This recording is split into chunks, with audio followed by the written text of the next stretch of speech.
চাওঁতে 2024 চনটো যে কেনেকৈ পাৰ হৈ গ'ল গমেই নাপালোঁ দেই। আপোনালোকৰ বাৰু 24 চনটো কেনেকৈ পাৰ কৰিলে জনাবচোন দেই। ভগৱানৰ কৃপাত আমাৰ পৰিয়ালটিয়ে ভালে কুশলে পাৰ কৰিলোঁ।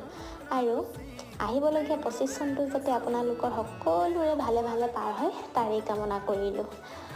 আজি আকৌ ঘৰৰ ওচৰতে থকা চৰাইদেউতে ভাত সাজ খাওঁগৈ বুলি ঘৰতে সকলোবিলাক বনাই মেলি লৈ আহিছোঁ। আহি পাই দেখিছোঁ ইমান যে পিকনিক পাৰ্টি আহিছে। আৰু পিকনিক বুলি ক'লেতো গাহৰি মেইন ন, সেইকাৰণে গাহৰি মাছ সেয়াই আনিছোঁ আৰু। আহি পায়ে প্ৰথমে অকণমান ফল মূল চিপছ খাই অকণমান ফূৰ্তি কৰি ল'লোঁ। পিকনিক বুলি ক'লেতো অকণমান ফূৰ্তি কৰিবই লাগিব ন। আৰু আপোনালোকে পিকনিক ক'ত ক'ত খালেগৈ জনাব কিন্তু দেই। বাৰু আপোনালোক সকলোকে আকৌ এবাৰ হেপ্পী নিউ ইয়েৰ। আজিলৈ আহোঁ তেনেহ'লে, বাই।